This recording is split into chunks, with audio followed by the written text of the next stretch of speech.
Welcome to our new series, Anthem. We're going to be talking a lot about music over the next few weeks.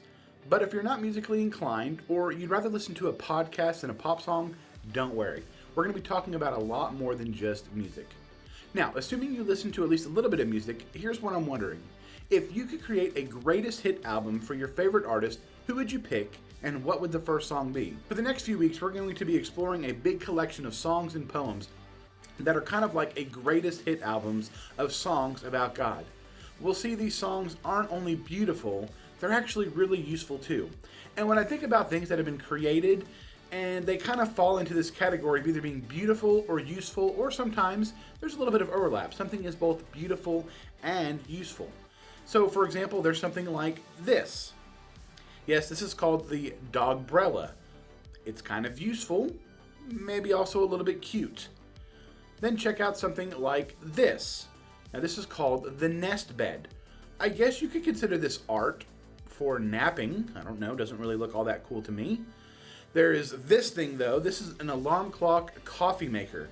Yes, everything you might need for a successful morning all wrapped up into one.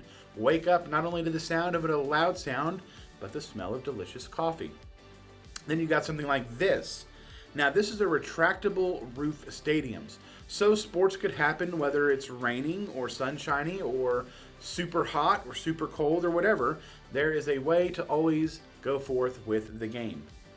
Then there might be something like this. This is the Hubble telescope. And the Hubble telescope can take pictures kind of like this one. So some creations are useful and some are beautiful, and as I mentioned, some can be both. But here's what they all have in common. All created things tell us something about the person who created them. The creator of the Dogbrella definitely loves dogs, and he isn't afraid of looking like a bit of a weirdo while out on a walk. The creator of the Nest Bed is really passionate about napping and probably dresses up like a bird every Halloween. The creator of the alarm clock coffee pot, probably not a morning person. I like this, I can resonate with this one. The creator of a retractable stadium roof is probably a pretty talented engineer, and I bet is a pretty big sports fan. And the creator of the Hubble telescope probably cares more about results than aesthetics, because that thing looks like a can of soup. But even if the creator of the Hubble telescope doesn't care about creating the coolest looking telescope in the world, they seem to care a great deal about capturing the incredible beauty of the universe. I want to show you a few pictures that the Hubble telescope has taken over the years. Check these out.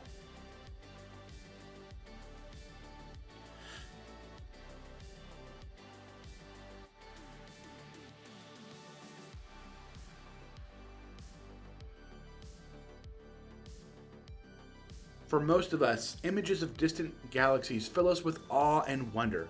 For some of us, these images can make us wonder about the God who created them. Like any creation, our universe can tell us a lot about the God who created it. I wonder which part of creation most reflects God image to you, and why. Maybe it's something like the night sky, or the sunrise or the sunset. Maybe when you look out and see the mountains. Or maybe it's a river or a lake or the image of an ocean. Maybe just looking at other people and seeing that humans, something that God has created, stands out as being reflective of God's image to you. Maybe it's something else. But if we believe that God created everything around us, then evidence of God is everywhere too. Like studying people's creations can help us understand the Creator, today I want to show you how studying and experiencing God's creation can actually help us better understand the God who made it.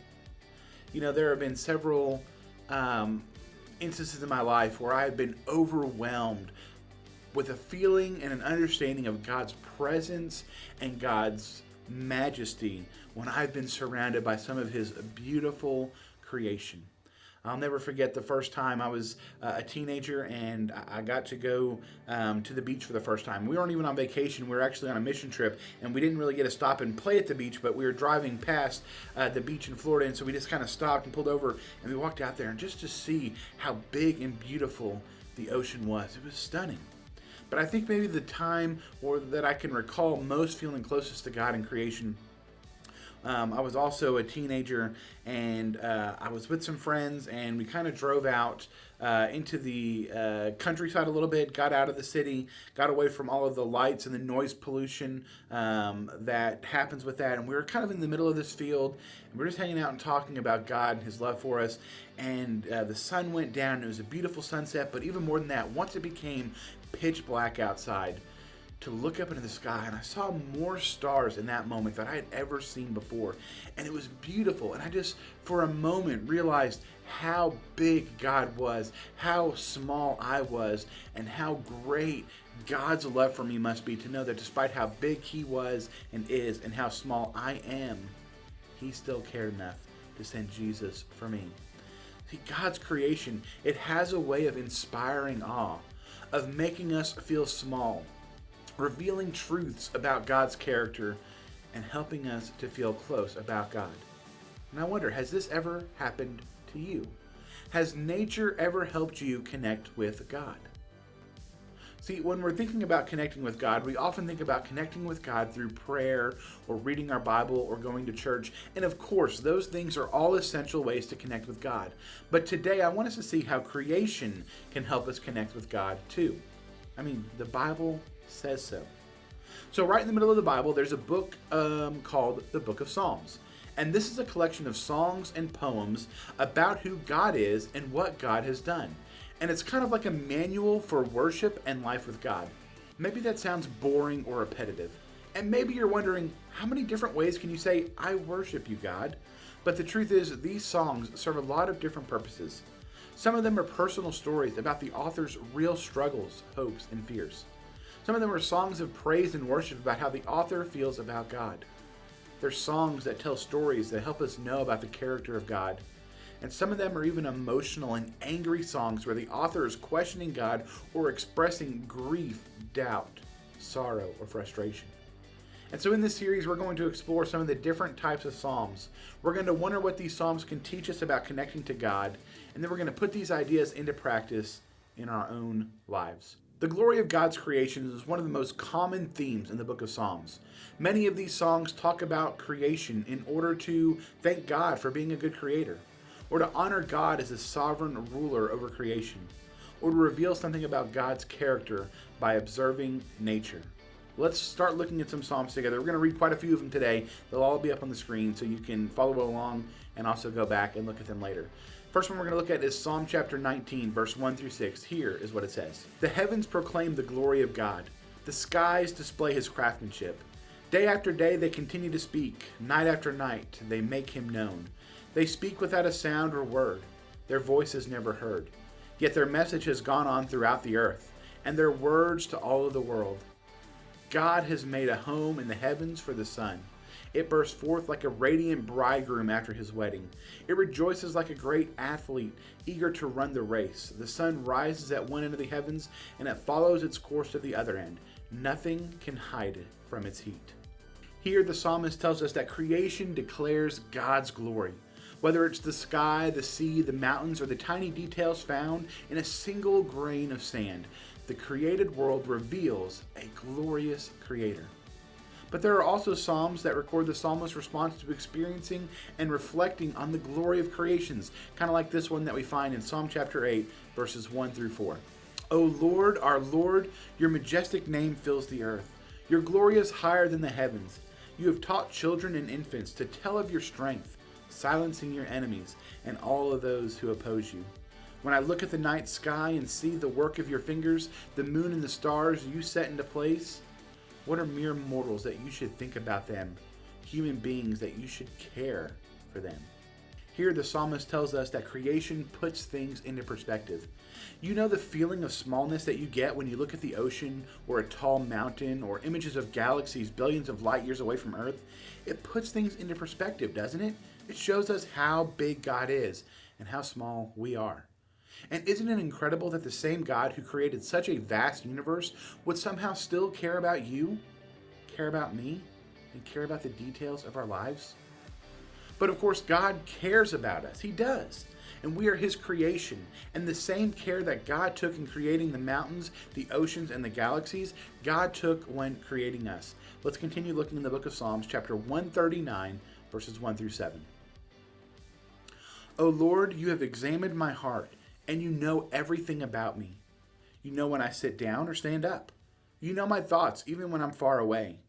You see me when I travel and when I rest at home. You know everything that I do. You know what I'm going to say even before I say it, Lord. You go before me and follow me. You place your hand of blessings on my head. Such knowledge is too wonderful for me, too great for me to understand. I can never escape your spirit. I can never get away from your presence. Here the psalmist tells us we are known by our Creator. God is around us at all times and knows every detail of our lives. And there is nowhere we can go that we can't find evidence in the presence of our Creator. So we can't escape God or the knowledge of God because God's Spirit is everywhere. And God's creation is everywhere. And we are a part of God's creation. I mean, it tells us that here in Psalm 139, verses 13 through 18. You made all of the delicate inner parts of my body and knit me together in my mother's womb. Thank you for making me so wonderfully complex. Your workmanship is marvelous. How well I know it. You watched me as I was being formed in utter seclusion, as I was woven together in the dark of the womb. You saw me before I was born. Every day of my life was recorded in your book. Every moment was laid out before a single day had passed. How precious are your thoughts about me, O God. They cannot be numbered. I can't even count them. They outnumber the grains of sand. And when I wake up, you are still with me. Here the psalmist tells us God is reflected in creation, even in us. One of the places we probably don't think to look for God is in our own reflection. But because you are God's creation, your very existence reveals something about the character of the Creator. Just like so many of those objects we saw in our opening time, we're both purposeful and beautiful to the God who made us and who knew us from the very beginning. So let's talk about this beautiful beginning. God starts with a blank slate in the very first chapters of the Bible, and the very first chapters of the universe as well. Remember when we talked about some of the musicians and the artists we love? Think about the creation of the world like a giant orchestra, one that God put together one instrument at a time. See, God started by laying out the heavens and the earth. Then the day and the night were added. Then the oceans and the land. Then God began to fill it all with creatures. And on the sixth and final day of creation, God made us. Then God said, "Let us make human beings in our own image to be like us. They will reign over the fish in the sea, the birds in the sky, the livestock, all the wild animals on the earth, and the small animals that scurry along the ground."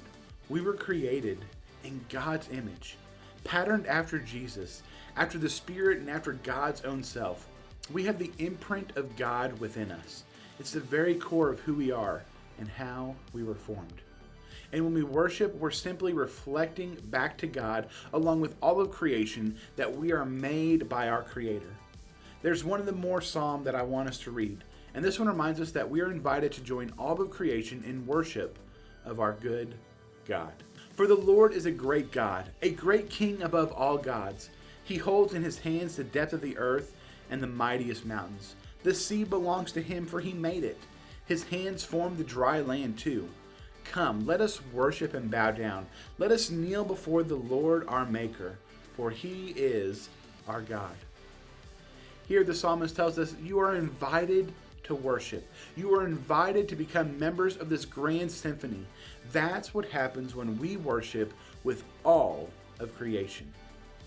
And so throughout these psalms we've read about creation, we've seen that creation declared God's glory, and creation includes you and me. We also saw that we're invited to worship God along with the rest of creation. But what do we do now? How do we join creation in worship? Well, let's start with the created world. I mean, how can we see God's glory in the creation that we see all around us? Now, we may not be able to always have a way to see an ocean or the pictures from the Hubble telescope that it sees. And even though we're close to the Smoky Mountains, we don't always get that beautiful view that we see when we're in the mountains. But for a moment, I'm going to just challenge you to close your eyes and imagine a scene in nature or in creation that you connect with. Maybe for you, it's a beach. Maybe it's up in Cade's Cove near the mountains. Maybe it's a view of your own backyard or what you can see looking out your bedroom window. Maybe it's somewhere else. But just in your mind, picture a scene that you can kind of connect with and have a sense of awe of God's creation. And not only that, I want you to start using all of your senses as you think about this scene. I mean, in this scene, what do you see? Trees? Sky? Water? The stars? What do you smell? Freshly cut grass? Hot pavement? Sea air? What do you hear in this scene? Birds? Insects? Kids playing? People passing by? What sensations do you feel on your skin? The warmth of the sun? A cool breeze? Whether you're surrounded by mountains or buildings, trees or people, bird songs or car horns, it's all a reflection of God, our Creator. If we're paying attention to the world around us, we can see, hear, smell, and touch, and even taste just how big, beautiful, and well-designed God's creation is. When was the last time you enjoyed God's creation? When was the last time you told God thank you for it? When was the last time you considered how creation might be revealing God to you? And when was the last time you told God thank you for how wonderfully you are made? This week, what can you do to enjoy and reflect on what God has made? What can you do to say? Now, getting together to sing, shout, and make a joyful noise is one of the most common ways we think about worshiping God. But God is creative, and you and I were created to reflect God's creativity. So how creative can you be? What are some creative ways that you can worship God this week right there from your own home? I mean, maybe it's something like creating something, like art or music or video or writing that glorifies God. Maybe it's by studying scripture or talking to God, whether that be silently or out loud. Maybe you read a book or you listen to a message about God. Maybe you help by serving somebody else or taking care of God's creation by picking up trash in your neighborhood or in a park. Or maybe even simply just by saying thank you for who God is or for something that God has done in your life. There are so many ways that we can worship, whether that be alone or in a crowd, outside or inside, through words or just simply through actions, with our bodies or with our heart and with our mind. And no matter how we worship this week, we worship God by saying thank you for the ways in which God's image is reflected in us and in the world around us. And because God is a good creator, we can worship with all of creation. So this week, will you find a way to worship God right where you're at? Will you find a way to thank Him for all that He has done and created around you? And will you spend time with this Creator who has created everything? We'll see you next week.